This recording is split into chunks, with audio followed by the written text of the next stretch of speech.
Hey everybody, it's Neil. I have a new office chair. I have the most uncomfortable office chair that I've been using. I don't even think it's an office chair, but so I got myself a replacement. So let's check this out and see what we got.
Okay, so here is the chair. Check it out. I am on it now.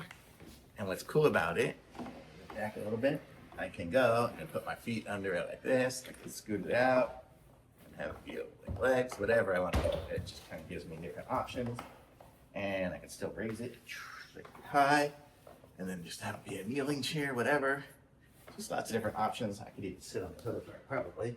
Yep, just sit on it if I want to. So kind of cool. Neat little options on this chair.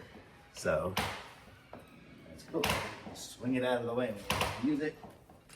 And then just have this be a regular chair with a little back seat. Cool. Thumbs up.